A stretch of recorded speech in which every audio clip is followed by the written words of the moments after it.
नमस्कार प्यारे विद्यार्थियों, मैं Ashish Kumar Sharma, faculty of physics, आप सभी का टारगेट पॉइंट डिफेंस एकेडमी के इस डिजिटल प्लेटफॉर्म पर हार्दिक स्वागत करता हूं। देखो बच्चों, हम यहां पर एयरफोर्स एक्स ग्रुप और नेवी एसएसआर के लिए हमने ये बैच स्टार्ट किया है और उसी के लिए मैं यहां पर फिजिक्स आपको पढ़ाऊंगा।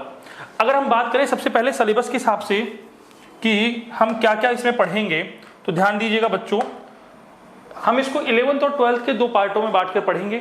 सबसे पहले हम पढ़ेंगे 11th वाला पोर्शन, और 11th वाले पोर्शन में देखो ध्यान दीजिएगा कहां कहां से क्वेश्चन बन सकता है। सबसे पहले तो हम बेसिक यहां पर बात करें, पहला जो टॉपिक पढ़ेंगे वो पढ़ेंगे हम यूनिट एंड डायमेंशन।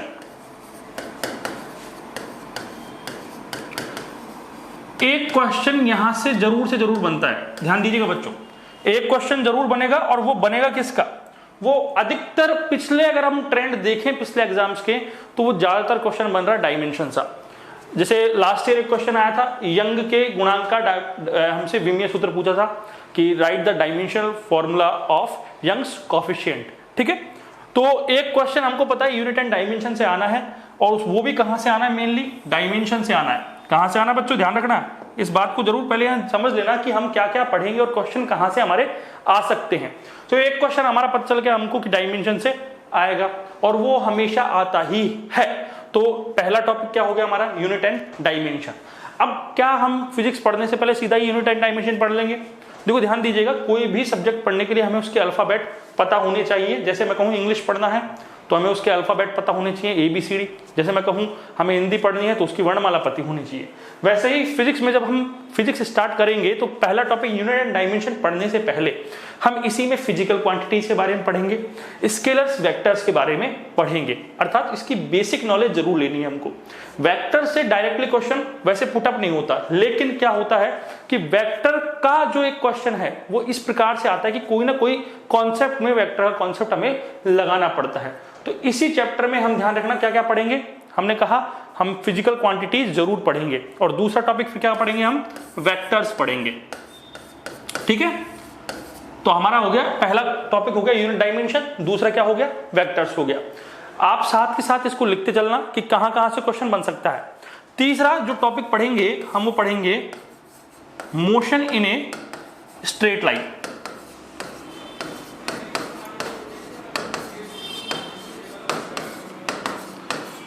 अब जो ये टॉपिक हमारा motion in a straight line, यहां पर बेसिक हम डिस्टेंस, डिस्प्लेसमेंट और स्पीड, वेलोसिटी, एक्सेलरेशन, उनके बीच ग्राफ्स और इक्वेशन ऑफ मोशन की बात कर रहे हैं। इस जो पूरा टॉपिक है यहां पर हम रिलेटिव वेलोसिटी के बारे में भी थोड़ा सा पढ़ेंगे। ठीक है, तो यहां से एक क्वेश्चन आता है और वो जरूर आता है, और किस प्रकार से आता है वो हमें ध्यान रखना है। देखो ज्यादातर जो क्वेश्चन आते हैं वो इक्वेशन ऑफ मोशन के आसपास से ही होते हैं, कि क्वेश्चन कहां से आएगा? इक्वेशन ऑफ मोशन से। और जो फोर्थ टॉपिक हम पढ़ेंगे वो पढ़ेंगे मोशन इन ए प्लेन।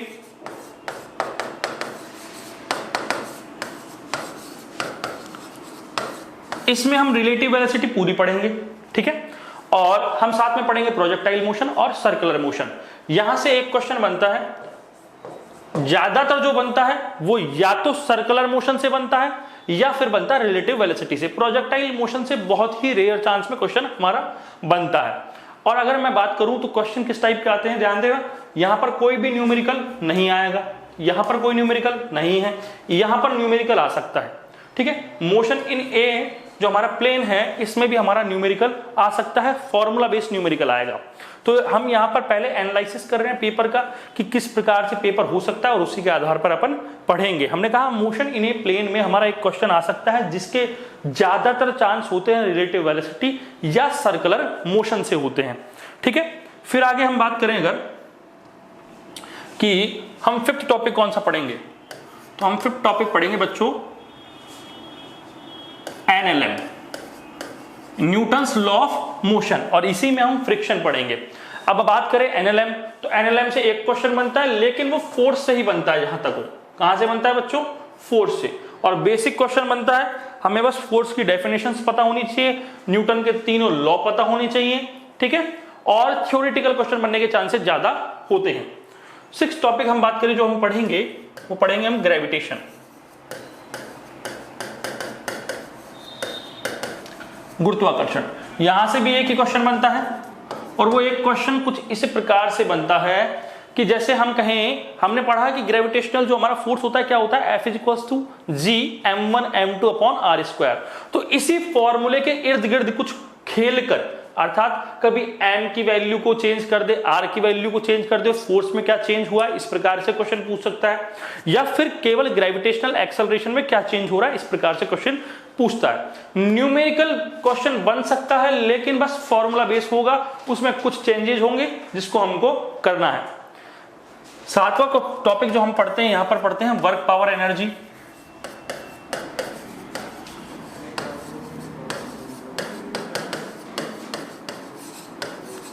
बच्चों यहां से भी एक क्वेश्चन बनता है हमारा, ठीक है। वर्क पावर एनर्जी से एक क्वेश्चन बनता है और बेसिक सा क्वेश्चन बनता है, ज्यादा कोई खास क्वेश्चन नहीं बनता, बिल्कुल थ्योरेटिकल क्वेश्चन बनता है या न्यूमेरिकल भी बनता है। तो सिंपल फॉर्मूला W = F.S से या P = W/T। पावर से तो बहुत ही रेयर चांस पे क्वेश्चन बनता है। बनता कहां से, या तो एनर्जी से या वर्क से। और एनर्जी में भी कहां जाके क्वेश्चन बनता है, काइनेटिक एनर्जी से। कहां से बनता है बच्चों, काइनेटिक एनर्जी से क्वेश्चन बनता है। 8th टॉपिक पढ़ेंगे हम सॉलिड रिजिड डायनेमिक्स। अगर हम बात करें इस टॉपिक की, तो इस टॉपिक से बहुत ही रेयर चांस में कोई क्वेश्चन बनता है। देखो बात करें हम जेई या नीट के हिसाब से, तो वो हमको पढ़ना नहीं है क्योंकि एयरफोर्स का लेवल वो होता नहीं है। तो सॉलिड रिजिड डायनेमिक्स वैसे बहुत ही अच्छा यूनिट है पढ़ने के लिए, समझने के लिए। मोमेंट ऑफ इनर्शिया हम पढ़े इसमें, टॉर्क पढ़े, एंगुलर मोमेंटम पढ़े, लेकिन यहां से कोई क्वेश्चन हमारे एयरफोर्स या नेवी में लगभग आता ही नहीं है, ठीक है। लेकिन फिर भी हम पढ़ेंगे उसके बारे में। फिर मैं बात करूं 9th टॉपिक की, तो वो हम पढ़ेंगे इलास्टिसिटी। यहां से भी कोई रेयर चांस में क्वेश्चन बनता है, बहुत रेयर चांस में। लेकिन जो क्वेश्चन बनता है, एक क्वेश्चन बनेगा, अगर एक क्वेश्चन बनेगा तो क्वेश्चन क्या बनेगा, सुन लो मेरी बात को। क्वेश्चन बनेगा यंग्स मॉडुलस कोएफिशिएंट से। कहां से बच्चों, मॉडुलस कोएफिशिएंट से पड़ेगा। इलास्टिसिटी जो कोएफिशिएंट होता है हमारा, स्ट्रेस अपॉन स्ट्रेन, वहीं से क्वेश्चन बनता है। अब हमको ये ध्यान रखना है, बस ये फॉर्मूला याद होना चाहिए, y = स्ट्रेस अपॉन स्ट्रेन। ये फॉर्मूला पता है अगर हमको, तो सारे क्वेश्चन हमारे इसके हो जाएंगे। और स्ट्रेस = क्या होता है, ये हमें पता होना चाहिए, F/L होता है, ठीक है, सॉरी F/A होता है। और स्ट्रेन क्या होती है, ΔL/L होती है। हमें ये पता है तो हमारा सारा क्वेश्चन यहां से हो जाएगा, ठीक है। फिर मैं बात करूं नेक्स्ट टॉपिक की। 10th टॉपिक जो हम 11th में पढ़ेंगे, वो पढ़ेंगे हम फ्लूइड मैकेनिक्स।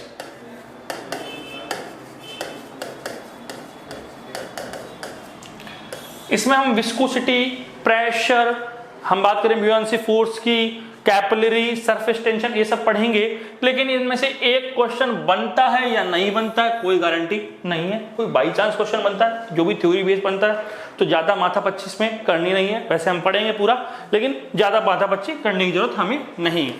फिर देखो 11 जो टॉपिक पढ़ेंगे, वो मैं यहाँ पर थर्मल प्रॉपर्टीज पढ़ेंगे। थर्मल प्रॉपर्टीज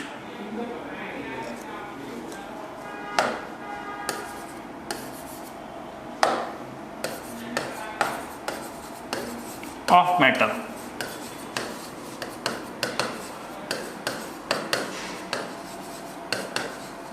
यहां से बच्चों एक क्वेश्चन जरूर बनेगा, हमारा थर्मल प्रॉपर्टी से क्वेश्चन जरूर बनेगा, ठीक है। यहां पर हम टेम्परेचर और हीट के बारे में बेसिक पढ़ेंगे, साथ ही हीट ट्रांसफर के मेथड्स पढ़ेंगे, हम यहां पर थर्मल एक्सपेंशन पढ़ेंगे, ठीक है।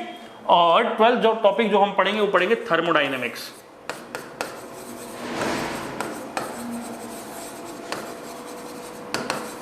यहां से भी एक क्वेश्चन बनेगा, वो मोस्टली जो हमारा बनता है वो हीट इंजन से बनता है। कहां से बनता है बच्चों, हीट इंजन या रेफ्रिजरेटर से क्वेश्चन बनता है। एक क्वेश्चन बनेगा, कहां से बनेगा, हीट इंजन या रेफ्रिजरेटर से, ठीक है।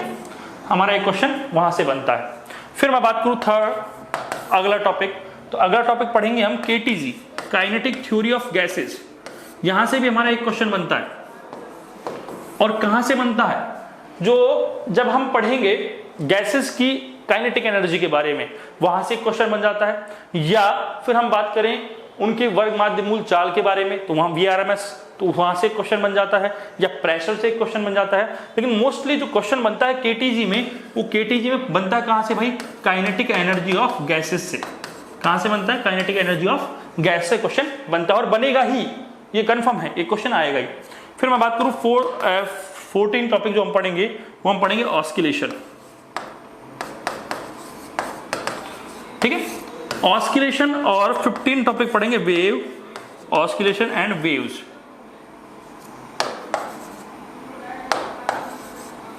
इन दोनों को मिला के एक क्वेश्चन बन सकता है हमारा, कोई ज्यादा खास क्वेश्चन बनता नहीं है, थ्योरी बेस्ड क्वेश्चन बनता है, वो भी वेव से बनता है, जहां तक वो ऑस्किलेशन से नहीं बनता है। तो ये हमारा 11th वाला पोर्शन हो गया। अगर हम देखें क्वेश्चनों की बात करें तो देखो कितने क्वेश्चन बन चुके हैं। हमने कहा एक क्वेश्चन यहां पे बन गया हमारा, एक यहां हो गया, 2 3 हो गए, फिर हम कहें 4th 5th 6, फिर हमने कहा यहां से क्वेश्चन बनेगा 7, फिर हमने कहा 8 9 10 और एक 11। ठीक है, तो लगभग 11 से 12 क्वेश्चन हमारे 11th में से आते हैं। फिर बात करें बाकी कितने क्वेश्चन, 12 से 13 क्वेश्चन कहां से आते हैं, हमारे 12th में से आते हैं। और कौन कौन से टॉपिक से आते हैं हम बात करें तो सबसे पहले अगर मैं 12th का पोर्शन लूं तो पहला टॉपिक क्या होगा भाई 12th में, इलेक्ट्रोस्टैटिक्स। अब इलेक्ट्रोस्टैटिक्स में देखो क्या क्या होता है। इलेक्ट्रोस्टैटिक में अपन बात करें तो इलेक्ट्रोस्टैटिक में हम सबसे पहले तो क्या पढ़ेंगे भाई, हम सिंपल चार्ज के बारे में, कूलाम्ब फोर्सेस के बारे में पढ़ेंगे। ठीक है, तो कूलाम्ब फोर्स से, तो कूलाम्ब का नियम है, वहां से एक क्वेश्चन बनेगा। ठीक है, फिर मैं बात करूं सेकंड टॉपिक हम क्या पढ़ते हैं, गॉस लॉ पढ़ते हैं।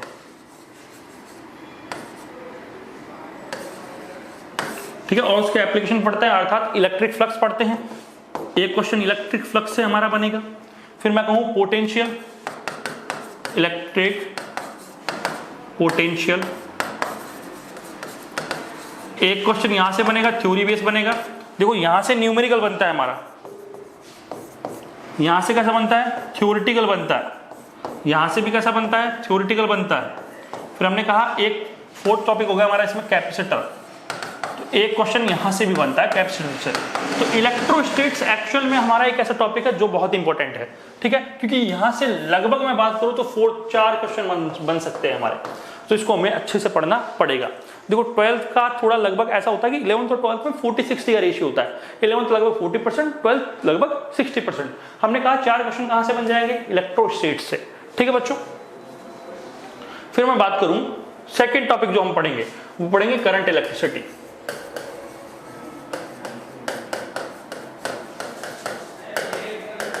ठीक है, अब करंट इलेक्ट्रिसिटी जब हम पढ़ेंगे तो करंट इलेक्ट्रिसिटी से हमारे कितने क्वेश्चन बनते हैं, इसमें हम करंट इलेक्ट्रिसिटी के बारे में पढ़ेंगे, अर्थात ओम्स लॉ पढ़ेंगे, रेजिस्टेंस पढ़ेंगे। साथ में हम इसमें जो हमारे जितने भी मेजरमेंट के लिए जो इंस्ट्रूमेंट यूज लेते हैं हम उनके बारे में भी पढ़ेंगे। यहां से हमारा एक क्वेश्चन बनने के चांसेस होता है। ठीक है, जो थर्ड टॉपिक पढ़ेंगे वो पढ़ेंगे हम मैग्नेटिक इलेक्ट्रोमैग्नेटिज्म।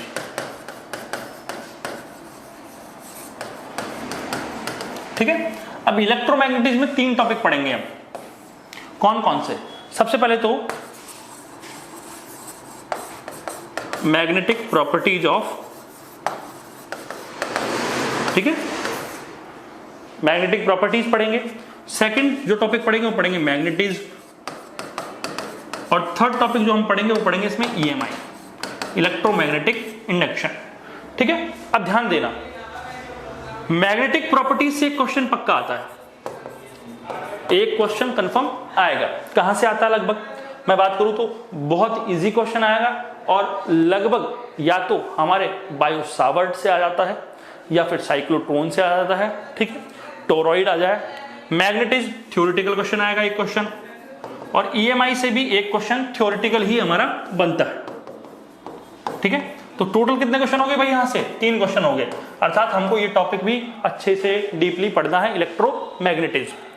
ठीक है, फिर मैं बात करूं अगले नेक्स्ट टॉपिक की, हम 4th टॉपिक क्या पढ़ेंगे, तो 4th टॉपिक पढ़ेंगे हम AC, अल्टरनेटिंग करंट। और यहां से एक क्वेश्चन कंफर्म बनता है, जो कि कहां से बनता है बच्चों, हमसे यहाँ पर नॉर्मली अगर हम बात करें एसी में हम क्या क्या पढ़ेंगे, हम आर सर्किट पढ़ेंगे, एल सर्किट पढ़ेंगे, सी सर्किट पढ़ेंगे, आरएल पढ़ेंगे, एलसी पढ़ेंगे, ठीक है, आरएलसी पढ़ेंगे, रेजोनेंस पढ़ेंगे, ठीक है, साथ में ट्रांसफार्मर भी पढ़ेंगे।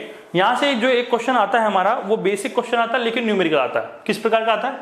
लगभग न्यूमेरिकल क्वेश्चन के चांसेस बनते हैं, और वो भी किस प्रकार का भाई, वो भी किस प्रकार का, केवल फॉर्मूला बेस्ड क्वेश्चन, ठीक है। फिर हम जो नेक्स्ट टॉपिक पढ़ेंगे वो पढ़ेंगे रे ऑप्टिक्स।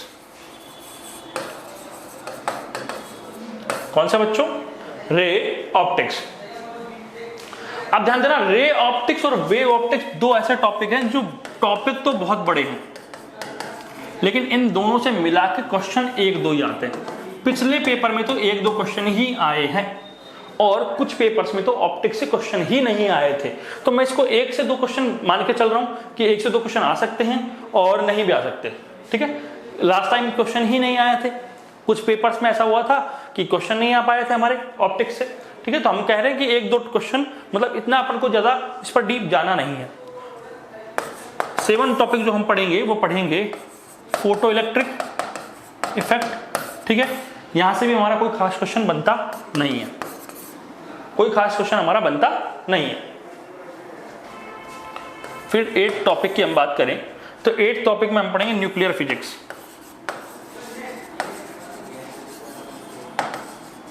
यहां से हमारे 2 क्वेश्चन बनते हैं। कितने क्वेश्चन? 2 क्वेश्चन, दोनों थ्योरेटिकल लगभग, ठीक है। अब न्यूक्लियर फिजिक्स में क्या क्या पढ़ेंगे हम? इसमें हम एटम एंड न्यूक्लियर भी पढ़ेंगे, ठीक है, मतलब एटॉमिक फिजिक्स भी पढ़ेंगे और जो न्यूक्लियस फिजिक्स है हमारी वो भी पढ़ेंगे, ठीक है। अब हमने क्या कहा, लास्ट टॉपिक जो हमारा है वो पढ़ेंगे हम सेमीकंडक्टर फिजिक्स, ठीक है। यहां से भी हमारा एक क्वेश्चन बनता है थ्योरेटिकल बेस, डायोड्स के ऊपर एक क्वेश्चन हमारा बनता है। हम एवरेज लें तो देखो वहां पर हमारे 11 से 12 क्वेश्चन हो गए थे, और यहां पर 4 क्वेश्चन ये हो गए हमारे, 5 3 8, ठीक है, एक 9 1 10 10 2 12 1 13। तो हमने 13 क्वेश्चन यहां लिए, 11 12 वहां लिए, 13 12 कितने हो जाते हैं भाई? लगभग 25 क्वेश्चन हमारे हो जाते हैं। इस प्रकार से सबसे पहले हमने सिलेबस का अवलोकन किया है कि हमारे इस टॉपिक में या हमारे इस पेपर में, एयरफोर्स के पेपर में, ये मैं एयरफोर्स के हिसाब से स्पेशली बता रहा हूं कि हमारे एयरफोर्स के पेपर में किस प्रकार से हमसे क्वेश्चन पूछे जा सकते हैं और कौन कौन से टॉपिक हमारे लिए मोस्ट रहेंगे। तो मैं यहां पर ध्यान देना,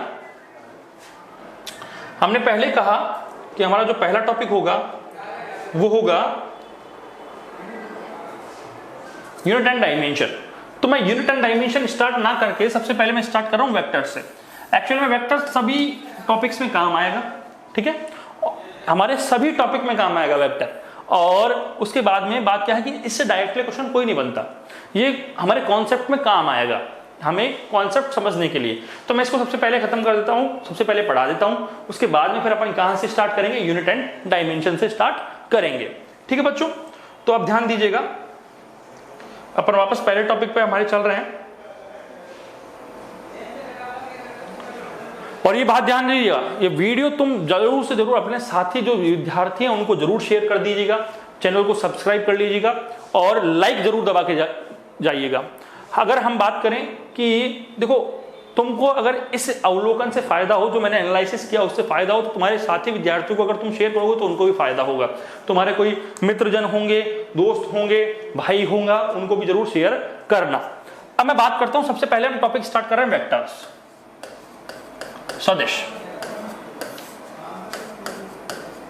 ठीक है।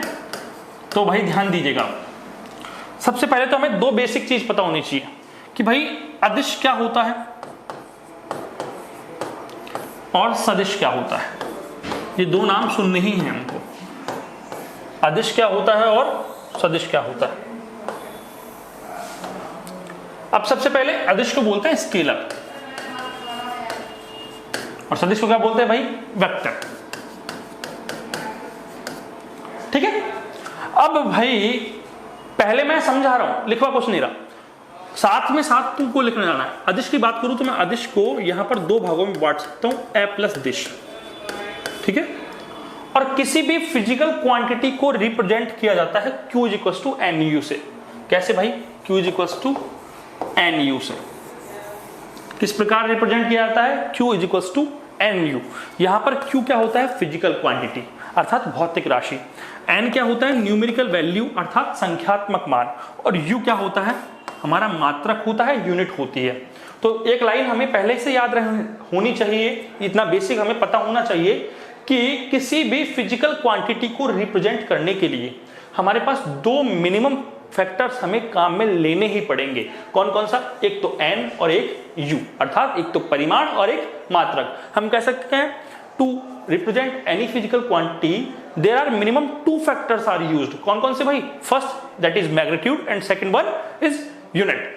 ठीक है, तो अब मैं बात करूं यहां पर थर्ड पैरामीटर की, थर्ड फैक्टर की, तो हमने लिखा स्केलर ए प्लस दिश अदिश। तो भाई ए उपसर्ग का अर्थ क्या होता है, ए उपसर्ग का अर्थ होता है के बिना। क्या अर्थ होता है बच्चों, के बिना। ठीक है, और दिश का अर्थ क्या होता है भाई, दिशा। क्या अर्थ होता है बच्चों, दिशा। हमने कहा कि दो फैक्टर कौन कौन से हैं, परिमाण, मैग्नीट्यूड और मात्रक, ये दो तो होंगे ही होंगे। किसी भी फिजिकल क्वांटिटी में ये दो तो हमारे होंगे ही होंगे। लेकिन मैंने बात किया थर्ड पैरामीटर के हिसाब से, वेक्टर्स में फिजिकल क्वांटिटीज का ये क्लासिफिकेशन है, और किसके आधार पर है, डायरेक्शन के आधार पर है। सबसे पहले मैंने बात की ए प्लस दिश, ए यानी के बिना, और दिश का अर्थ क्या हुआ, दिशा, अर्थात दिशा के बिना। क्या लिख दिया हमने, दिशा के बिना, अर्थात इनमें दिशा नहीं होगी। सही बात है, अर्थात हमें इनकी दिशा पता नहीं होगी। लेकिन हमने कहा फिजिकल क्वांटिटी में दो चीज तो होंगी ही होंगी। क्या क्या होगा, परिमाण होगा, दूसरी चीज क्या होगी बच्चों, मात्रक होगा, अर्थात मैग्नीट्यूड भी होगा और यूनिट भी होगी। ये दो चीज तो होगी ही होगी। लेकिन क्या नहीं होगा बच्चों, दिशा नहीं होगी, डायरेक्शन का हमें पता नहीं होगा। फिर ठीक है, फिर मैं बात करूं सदिश की, कि वेक्टर क्या होता है। तो अगर वेक्टर को अगर हम देखें तो मैं लिख सकता हूं वेक्टर को से प्लस दिश। क्या लिख सकता हूं बच्चों, से प्लस दिश। अब से का उपसर्ग का अर्थ क्या होता है, साथ, और दिश का अर्थ क्या होता है बच्चों, यहां पर दिशा,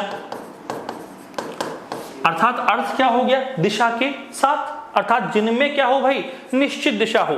तो भाई यहां पर हम लिख सकते हैं कि निश्चित दिशा क्या होगी, होगी।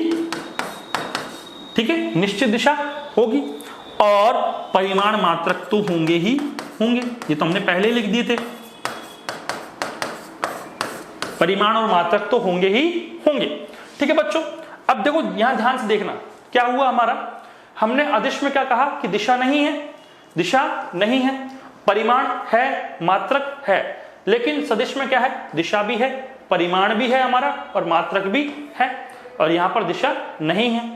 ठीक है, तो अगर हम इनकी डेफिनेशन लिखें प्रॉपर, तो ध्यान दीजिएगा। सबसे पहले मैं अदिश की डेफिनेशन लिख रहा हूं, स्केलर की।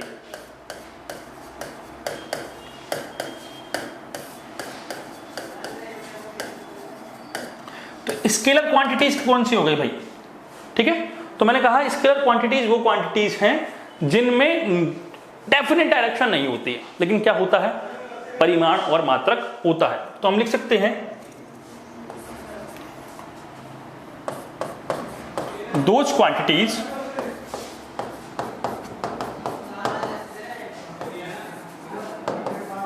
which are expressed by only magnitude and direction. That means there are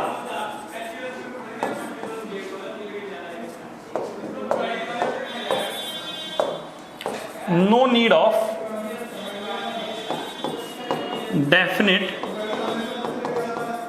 direction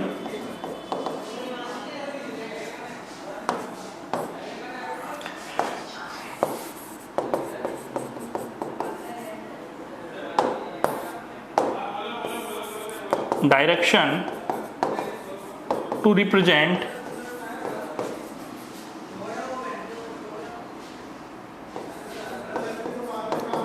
then क्या लिखा हमने बच्चों, हमने लिखा वो क्वांटिटीज जिन्हें केवल परिमाण और मात्रक द्वारा दर्शाया जाता है और जिन्हें दर्शाने के लिए डेफिनेट निश्चित दिशा की कोई आवश्यकता नहीं है। हमने यहां परिभाषा लिख दी, those quantities which are used to express by only magnitude and direction, there are no need of definite direction. Sorry यहां पर हमको क्या लिखना था बच्चों, यहां पर हमको लिखना था unit, by only magnitude and unit, अर्थात हमें जो केवल मैग्नीट्यूड और यूनिट के द्वारा दर्शाई जाती है और उन्हें दर्शाने के लिए किसकी आवश्यकता नहीं होती, हमें दिशा की आवश्यकता नहीं होती है। ठीक है बच्चों, तो हमने क्या कहा, स्केलर क्वांटिटी हो गई हमारी। यहां पर मैं हिंदी में भी लिख देता हूं, देखो हिंदी में लिख देते हैं अपन, वे राशियां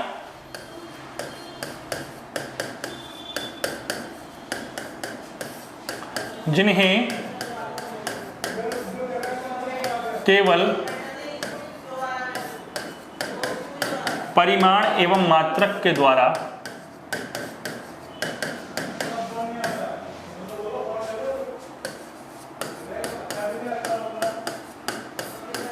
दर्शाया जाता है, अर्थात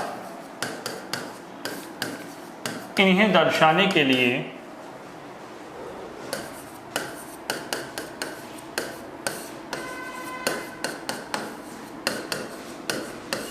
निश्चित दिशा की आवश्यकता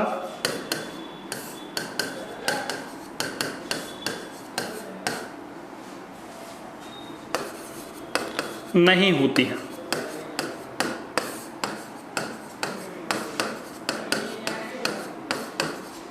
ठीक है बच्चों, फिर मैं बात करूं एग्जांपल्स की कुछ, तो एग्जांपल ध्यान देना। सबसे पहले मैं बात करूं तो यहां पर मैं पहले एग्जांपल लिख रहा हूं। अब आप कहोगे सर हमने तो स्टार्टिंग से रटे हैं, स्केलर कौन सी है, वेक्टर कौन सी है, वो सब हमने स्टार्टिंग से रटे, तो अब क्या हो सर नया कुछ। तो मैं यहां पर आपको एक नियम बताऊंगा, एक रूल बताऊंगा, उसके बेस पे हम डिफरेंशिएट कर पाएंगे कि कौन सी क्वांटिटी स्केलर है, कौन सी क्वांटिटी वेक्टर है। पर वो बताने से पहले मैं यहां पर कुछ एग्जांपल लिख देता हूं, वो मैं थोड़ा आगे बताऊंगा एक बार इन दोनों की डेफिनेशन बताने के बाद। ठीक है, तो मैंने यहां पर एग्जांपल लिखा डिस्टेंस अर्थात दूरी। ठीक है, मैं लिख दूं यहां पर वॉल्यूम, दैट मीन्स आयतन। मैं लिख दूं डेंसिटी, दैट मीन्स घनत्व। मैं लिखूं वर्क, दैट मीन्स कार्य, पावर शक्ति, एनर्जी ऊर्जा, सरफेस टेंशन पृष्ठ तनाव, प्रेशर, दाब, ईटीसी एटसेट्रा। कुछ एग्जांपल लिखे हमने, क्या क्या लिखा भाई, हमने लिखा दूरी, हमारा आयतन, घनत्व, कार्य, शक्ति, ऊर्जा, पृष्ठ तनाव, दाब, चाल भी होती है। मैं बात करूं विद्युत आवेश भी होता है, विद्युत विभव भी होता है। बहुत सारी ऐसी जो हमारी राशियां हैं जो कौन सी होती हैं, स्केलर क्वांटिटीज होती है। यहां हमें पता चल गया कि हमारी स्केलर क्वांटिटीज कौन सी होती हैं। फिर मैं सेकंड क्वांटिटी कौन सी थी, हमारी सदिश थी, उसके बारे में बात करता हूं। सदिश राशियां, वेक्टर क्वांटिटीज। ठीक है, तो बात करें वेक्टर क्वांटिटीज कौन सी होती हैं, तो हमने पहले पढ़ा था कि वेक्टर क्वांटिटीज वो क्वांटिटीज होती हैं जिन्हें रिप्रेजेंट करने के लिए डायरेक्शन भी होनी चाहिए, मैग्नीट्यूड भी होना चाहिए और यूनिट भी होनी चाहिए। ठीक है, those quantities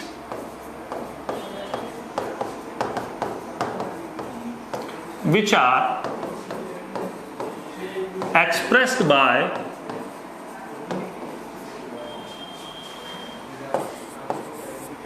magnitude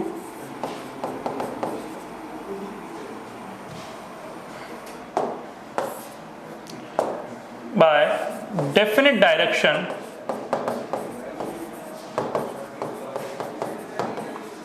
along with magnitude and unit.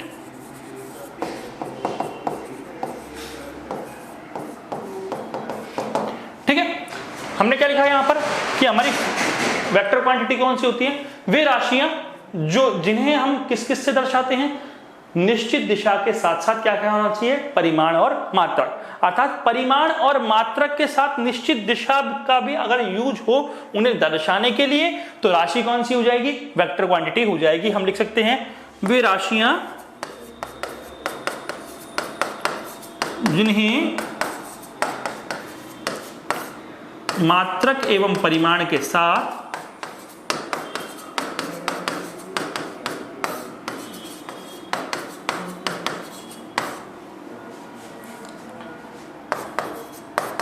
निश्चित दिशा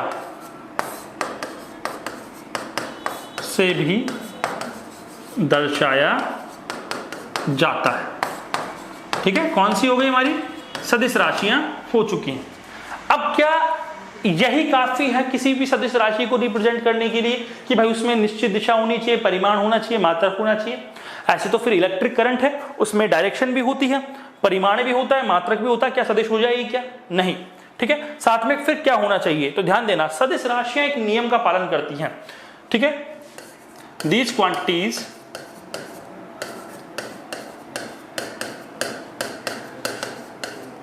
obeys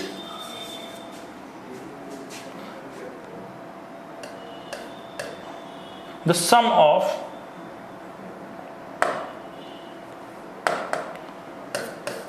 the algebraic sum of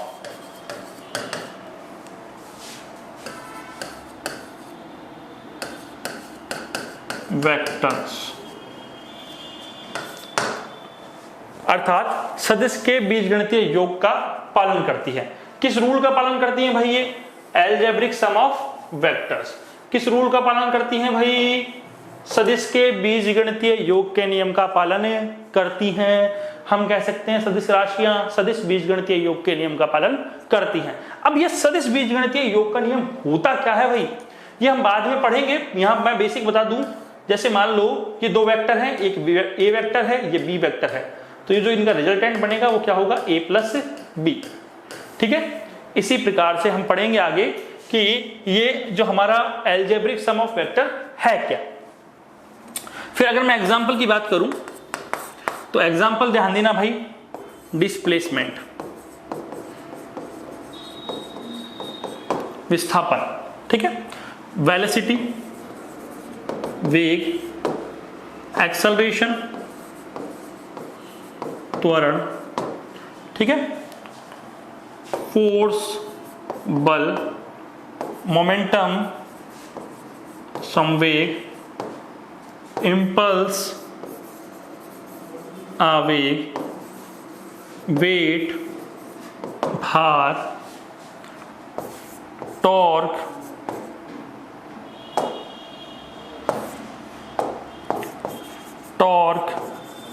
बलाघूर्ण, angular momentum, कोणीय संवेग आदि। ये हमारी कौन सी क्वांटिटीज हैं भाई? ये हमारी सदिश राशियां हैं। ठीक है, कौन कौन सी हैं बच्चों? विस्थापन है, वेग है, त्वरण है, बल है, संवेग है, आवेग है, भार, बलाघूर्ण, कोणीय संवेग। अब सर आपने कह दिया कि ये राशियां सदिश हैं, वो राशियां अदिश हैं, हम क्या याद रखें, क्या रटें क्या इनको? अरे नहीं बच्चों, रटना नहीं है। इसके लिए मैं एक रूल बताऊंगा आपको यहाँ पर कि कौन सी राशियां अदिश हो सकती हैं, कौन सी राशियां सदिश हो सकती हैं। तो ये रूल देखिए यहाँ पर। अब देखो, इस रूल को हम कहेंगे रूल ऑफ वेक्टर्स, सदिश का नियम, सदिश का नियम। अब बात करें कि सदिश का नियम होता क्या है साहब? क्या है सदिश का नियम? इसको समझने के लिए पहले हमको ये ध्यान रखना चाहिए कि अदिश दिशा नहीं है, सदिश दिशा है। कौन सी? निश्चित दिशा, डेफिनेट डायरेक्शन। डेफिनेट डायरेक्शन का मीन्स क्या होता है? एक सिंगल डायरेक्शन। क्या बच्चों? एक सिंगल डायरेक्शन का यहां पर हम बात करेंगे। हमने कहा डेफिनिट डायरेक्शन, दैट मीन्स केवल एक सिंगल डायरेक्शन। ठीक है बच्चों, अब ध्यान दीजिएगा, मैं पहले यह बता दूं कि जो हमारी 7 मुख्य मूल राशियां हैं, हमारी जो मेन बेस क्वांटिटीज हैं, फंडामेंटल क्वांटिटीज हैं, वो क्या है भाई? अदिश राशियां हैं। क्या है बच्चों? अदिश राशियां हैं। कौन सी हैं? अदिश हैं वो, ठीक है, स्केलर हैं। कौन कौन सी है हमारी 7 मुख्य? पहली कौन सी थी भाई? मास, द्रव्यमान। सेकंड कौन सी है? लेंथ है हमारी, लंबाई। थर्ड कौन सी है बच्चों? थर्ड है हमारी, कौन सी है बच्चों? टाइम, समय। फोर्थ कौन सी है? टेम्परेचर, ताप है हमारा।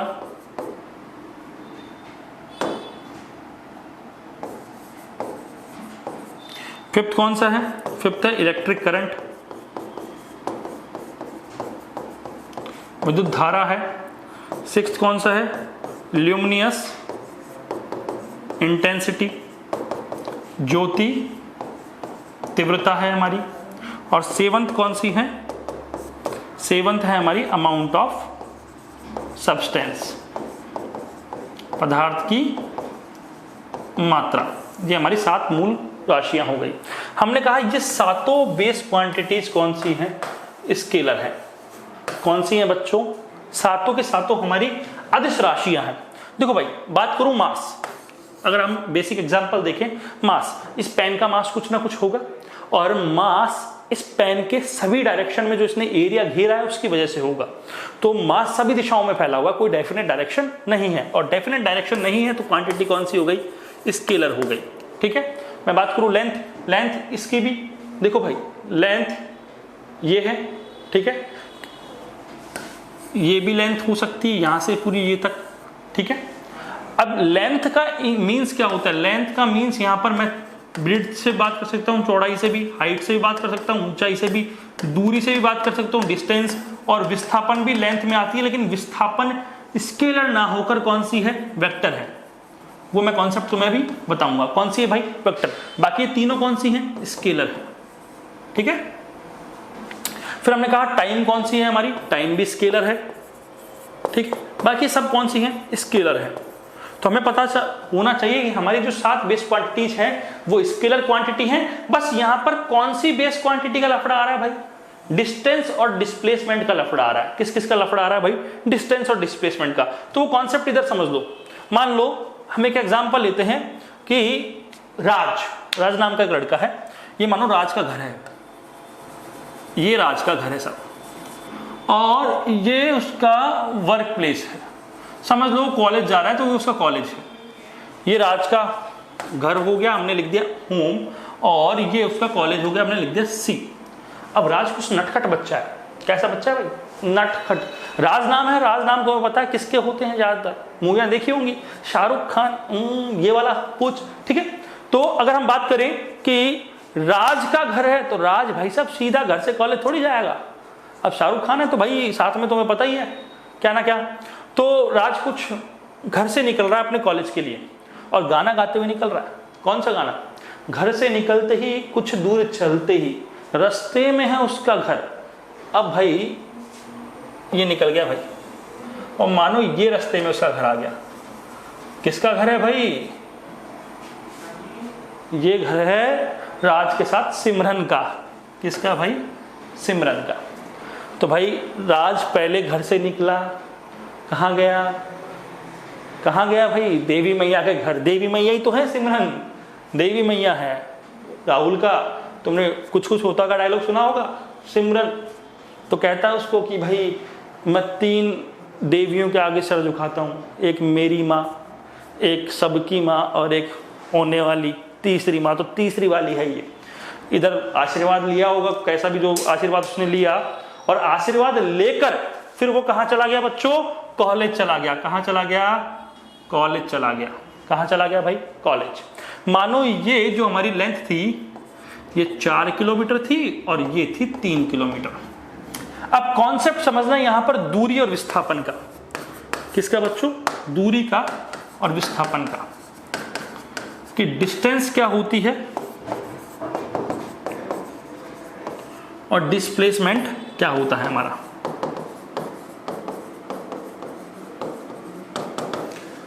तो ध्यान दीजिएगा, डिस्टेंस क्या होती है? डिस्टेंस होती है length of total path, length of total path, जो पाथ है अर्थात जो मार्ग है उसकी लेंथ। अब मार्ग क्या था भाई, मार्ग यूं गया और यूं गया, अर्थात 4 + 3 डिस्टेंस कितनी हो गई भाई, 7 किलोमीटर हो गई। सही बात है क्या, कितनी हो गई, 7 किलोमीटर हो गई। तो इस पाथ में क्या डायरेक्शन चेंज हो रही है क्या, बिल्कुल डायरेक्शन चेंज हो रही है। पाथ ऐसा भी हो सकता है, ठीक है, अर्थात पाथ में डायरेक्शन चेंज हो सकती है। तो कोई डेफिनेट डायरेक्शन है क्या, नहीं है। और डेफिनेट डायरेक्शन नहीं है तो हमारा जो डिस्टेंस है वो कौन सी क्वांटिटी हो जाएगा, स्केलर क्वांटिटी हो जाएगा। कौन सी हो जाएगा बच्चों, अदिश राशि हो जाएगा। ठीक है, ठीक है। फिर हम बात करें डिस्प्लेसमेंट की, तो डिस्प्लेसमेंट क्या होता है, डिस्प्लेसमेंट होता है हमारा शॉर्टेस्ट पाथ। क्या होता है, शॉर्टेस्ट पाथ, या फिर हम बोल सकते हैं distance between straight distance between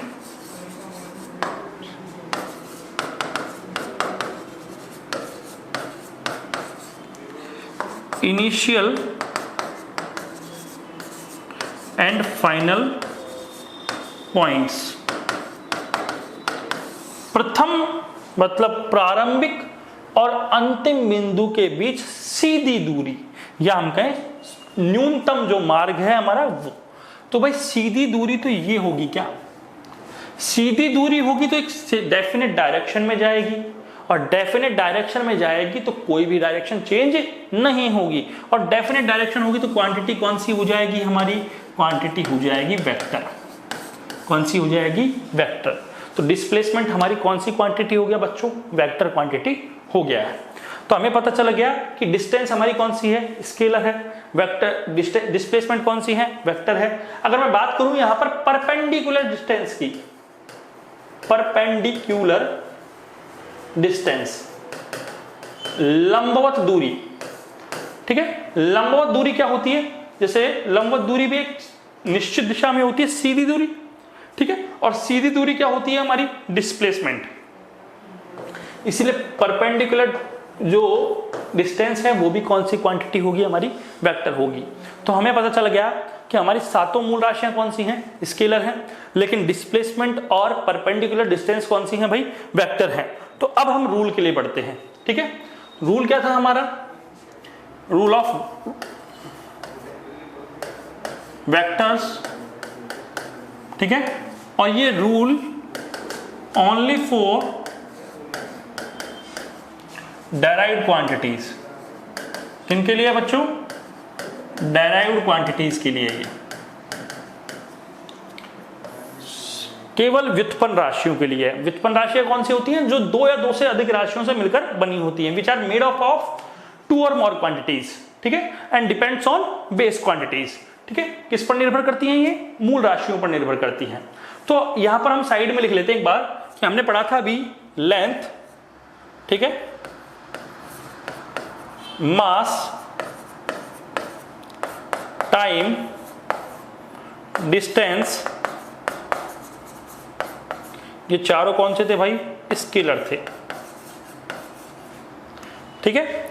और डिस्प्लेसमेंट और परपेंडिकुलर डिस्टेंस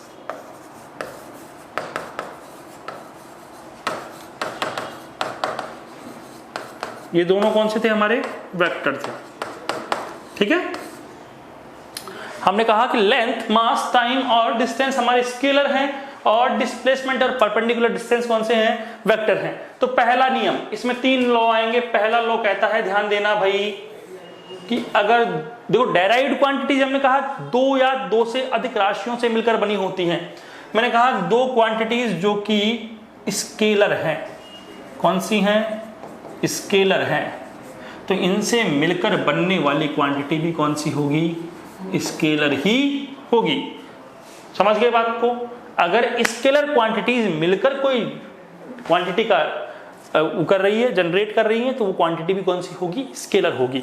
एग्जाम्पल के तौर पर अगर मैं दिखाऊं तुम्हें, तो पहली क्वांटिटी जिसे मैं कहूं स्पीड, चाल। स्पीड इज इक्वल्स टू क्या होता है भाई, डिस्टेंस अपॉन टाइम। यही होता है क्या, डिस्टेंस अपॉन टाइम। ध्यान दीजिएगा, यहां पर डिस्टेंस कौन सी क्वांटिटी है, स्केलर है, टाइम कौन सी है, स्केलर है। अर्थात डिस्टेंस भी स्केलर हो गई, टाइम भी स्केलर हो गया, और स्केलर क्वांटिटीज मिलकर किसका जनरेट करती हैं भाई, स्केलर को। तो हमारी स्पीड कौन सी क्वांटिटी हो गई, स्केलर हो गई। ठीक है, पहला रूल समझे, क्या कहा हमने कि अगर स्केलर क्वांटिटीज मिलकर कोई क्वांटिटी जनरेट कर रही हैं तो वो क्वांटिटी कौन सी होगी, स्केलर होगी। मैं दूसरा रूल दे देता हूं इसमें, दूसरे का एग्जांपल देते हैं। जैसे मैं कहूं, हम कह सकते हैं volume, volume is equal to L into B into H होता है भाई। लेंथ हमारी कौन सी है, स्केलर है, बी भी क्या है, स्केलर है, हाइट भी क्या है, स्केलर है, तीनों स्केलर है, तो वॉल्यूम भी कौन सी हो जाएगी भाई, स्केलर हो जाएगी। ठीक है, एक और अपन कहते हैं बात, जैसे मैं कहूं डेंसिटी, घनत्व। घनत्व क्या होता है भाई, मास अपॉन वॉल्यूम होता है, द्रव्यमान बटा आयतन होता है। मैं बात करूं मास, देखो मास कौन सी क्वांटिटी है, यहां ध्यान दो, स्केलर है। वॉल्यूम कौन सी क्वांटिटी है, स्केलर है। मास भी स्केलर, वॉल्यूम भी स्केलर, दो स्केलर मिलकर कौन सी बनाएगी, स्केलर बनाएगी। तो डेंसिटी कौन सी हो गई, स्केलर हो गई। पहला रूल हमारे पास आ चुका, स्केलर क्वांटिटीज मिलकर कौन सी क्वांटिटी बनाएगी, स्केलर ही बनाएगी। ठीक है, तो सेकंड रूल की बात करें अगर हम, सेकंड रूल है हमारा, मैं कहूं कि अगर एक क्वांटिटी तो स्केलर हो, कैसी हो बच्चों, एक क्वांटिटी तो हमारी स्केलर हो और एक क्वांटिटी वेक्टर हो। ठीक है, या भी ये भी कह सकते हैं हम कि 2, 3, 4 कितनी भी स्केलर हो, लेकिन साथ में केवल एक क्वांटिटी वेक्टर हो, तो फिर जो बनने वाली क्वांटिटी होगी वो होगी वेक्टर। कौन सी होगी बच्चों, वेक्टर। अर्थात अगर एक भी वेक्टर क्वांटिटी सदिश राशि आ गई तो सदिश राशि ही बनेगी। कैसे, एग्जांपल ध्यान देना, हमने कहा था लेंथ, मास, टाइम, डिस्टेंस, चारों स्केलर है हमारी। फिर हमने ये भी कहा डिस्प्लेसमेंट, और जो हमारी परपेंडिकुलर लेंथ थी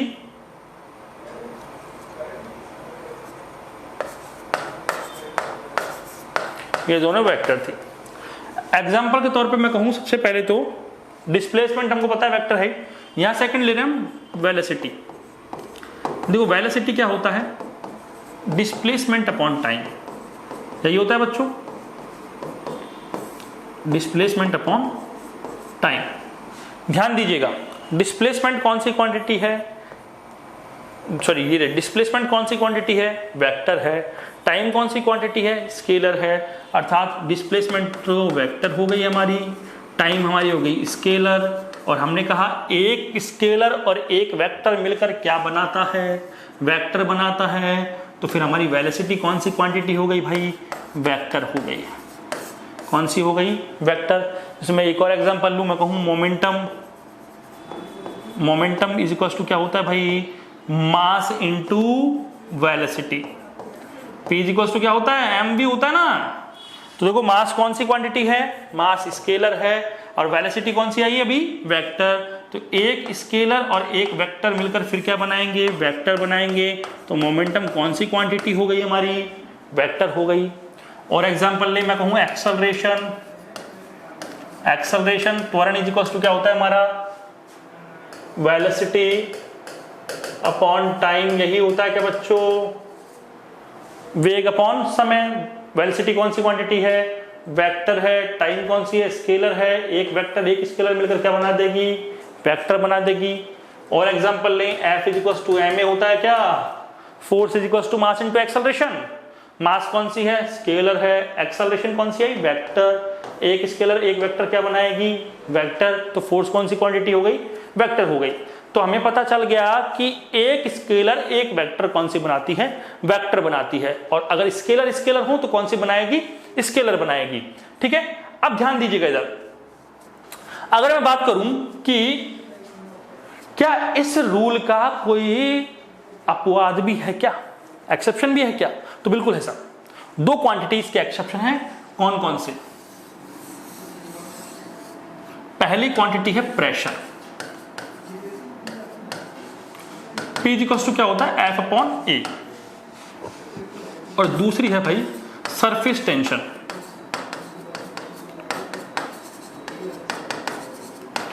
T इक्वल्स टू क्या होता है F अपॉन L होता है। तो भाई देखो, एक तो होता है एरिया, एरिया तो कौन सा होता है? वेक्टर, स्केलर होता है। लेकिन बात हुई यूनिट एरिया की, तो यूनिट एरिया कौन सा होता है? स्केलर होता है। तो यहां पर बात यूनिट एरिया की है, यहां पर भी बात किसकी है? यूनिट लेंथ की है। ठीक है, यूनिट लेंथ की बात हो, यूनिट एरिया की बात हो, यूनिट वॉल्यूम की बात हो, तो वो हमेशा वेक्टर काउंट में होंगे। ठीक है, और ये दोनों क्या है कि हमारे जो हमने कहा अलजेब्रिक सम ऑफ वेक्टर, उसको फॉलो ये नहीं करते। ठीक है, इसीलिए दोनों क्या है? ये दोनों ही स्केलर हैं, ना कि वेक्टर। कौन से हैं भाई? स्केलर है। ठीक है, फिर बात करें थर्ड लॉ की, तो भाई अब हमारा दो स्केलर हो गई, एक स्केलर एक वेक्टर हो गया, तो नंबर किसका आएगा? अब दोनों वेक्टर्स का, कि दोनों ही वेक्टर हो तो क्या हो। अब ये डिपेंड करता है कि इनके बीच में डॉट है या क्रॉस है। डॉट होगा तो उसको बोलते हैं डॉट प्रोडक्ट, और क्रॉस है तो उसे क्या बोलते हैं? Cross product. ठीक है, तो जब भी डॉट होगा तो डॉट प्रोडक्ट होगा, डॉट प्रोडक्ट से मिलती है हमें स्केलर क्वांटिटी। कौन सी बनती है? स्केलर। और क्रॉस से कौन सी मिलती है? वेक्टर। क्योंकि डॉट प्रोडक्ट को हम स्केलर मल्टीप्लिकेशन भी कहते हैं और क्रॉस प्रोडक्ट को हम वेक्टर मल्टीप्लिकेशन भी कहते हैं। एग्जाम्पल के तौर पर मैं बताऊं तो ध्यान दीजिएगा, सबसे पहले मैं बात करूं वर्क। वर्क इक्वल टू क्या होता है?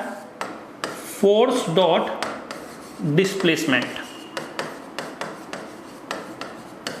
ठीक है, W is equal to F dot S, F dot S। ठीक है, तो यहां पर फोर्स कौन सी क्वांटिटी है भाई? फोर्स है वेक्टर, डिस्प्लेसमेंट भी कौन सी है? वेक्टर होती है, और बीच में लग गया डॉट। डॉट का अर्थ क्या हो गया? Dot product, that means scalar quantity हमको मिलेगी। तो फिर कार्य कौन सी हो जाएगी हमारी? वर्क कौन सी हो जाएगी? स्केलर। ठीक है, और वैसे अगर मैं दूसरा एग्जांपल लूं, टॉर्क, तो टॉर्क क्या होता है? R cross F। Angular, sorry, R यहां पर क्या होता है? Perpendicular distance into force. Perpendicular distance कौन सी थी? वेक्टर थी, फोर्स भी वेक्टर है, दोनों के बीच में आ गया क्रॉस, और क्रॉस लगते ही कौन सी क्वांटिटी बन गई भाई? वो वेक्टर हो गई, क्योंकि प्रोडक्ट कौन सा है? क्रॉस प्रोडक्ट है। ये सर हमें कैसे पता चलेगा डॉट लगे क्रॉस लगे? तो ये हम आगे बताएंगे जब डॉट प्रोडक्ट और क्रॉस प्रोडक्ट के बारे में पढ़ेंगे। तो यहां हमने तीनों नियम देखे वेक्टर्स के। हम पता कर सकते हैं कि अगर दो स्केलर हो तो उनसे मिलकर स्केलर बनेगी।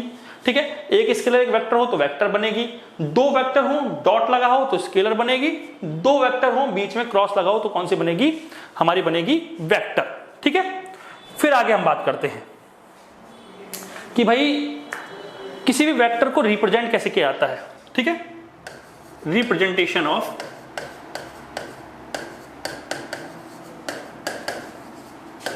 वेक्टर्स।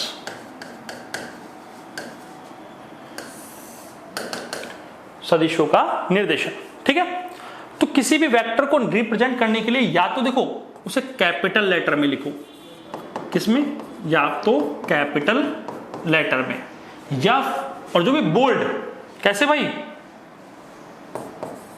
बोल्ड, या फिर उनके ऊपर क्या लगा दो भाई? Arrow on their symbols. क्या लगा दो भाई? एरो। तो हम कह सकते हैं टू रिप्रेजेंट एनी वेक्टर, या तो we put an arrow on their symbols और we write them in bold letters in capital letters. ठीक है, फिर हमने कह दिया कि भाई रिप्रेजेंट करने के लिए या तो हम क्या कर देंगे? हम बोल्ड कैपिटल लेटर्स में लिख देंगे, या फिर हम उनके सिंबल्स पर क्या लगा देंगे? एरो लगा देंगे। किस प्रकार से रिप्रेजेंट किया जाता है ध्यान दीजिएगा, यहां लिख देते हैं, सदिश को दर्शाने के लिए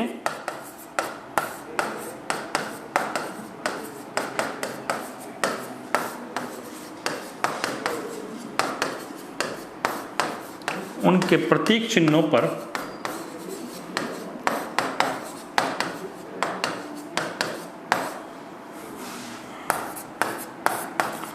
तीर का निशान लगाया जाता है।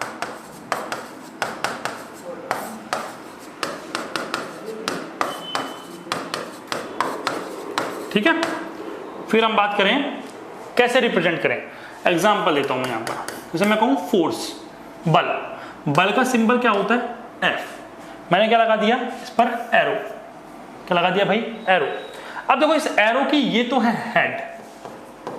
हेड ऑफ एरो, और ये क्या है बच्चों? टेल ऑफ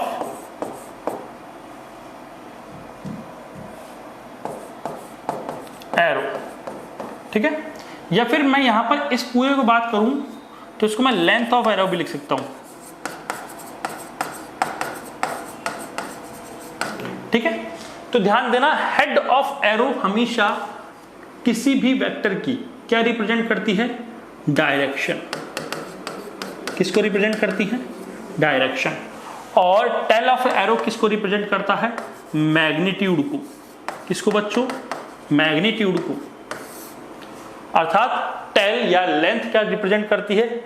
हमारी परिमाण को रिप्रेजेंट करती है, और हमारी जो हेड है, तीर की नोक है, वो किसको रिप्रेजेंट करती है? डायरेक्शन को। तो हम लिख सकते हैं तीर की नोक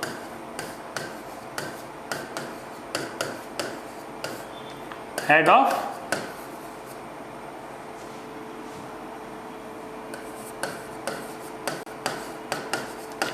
एरो किसको रिप्रेजेंट करता है?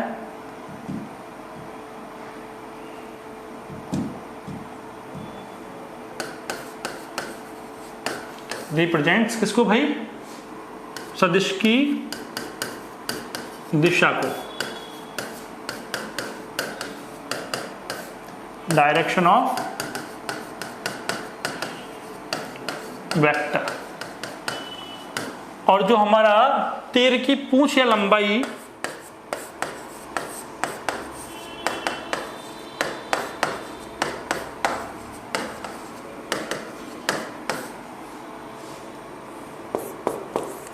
लेंथ और टेल ऑफ एरो किसको रिप्रेजेंट करती है भाई? सदिश का परिमाण, मैग्नीट्यूड ऑफ वेक्टर।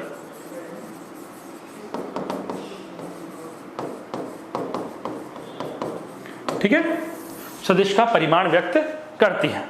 तो हमें यहां पर चल गया कि अदिश क्या होता है, सदिश क्या होता है, सदिश को किस प्रकार से अदिश से डिफरेंशिएट कर सकते हैं। रूल पढ़ लिया हमने कि हम कैसे बता सकते हैं कौन सी राशि अदिश है, कौन सी राशि सदिश है, और किस प्रकार से किसी भी वेक्टर को रिप्रेजेंट किए जाता है।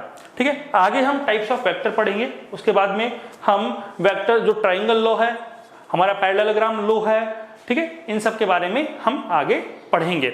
साथ में स्केलर मल्टीप्लिकेशन और वेक्टर मल्टीप्लिकेशन भी हम इसमें पढ़ेंगे। तो आज के लिए अपन यहीं से विदा लेते हैं, और इस वीडियो को आप जरूर शेयर करें।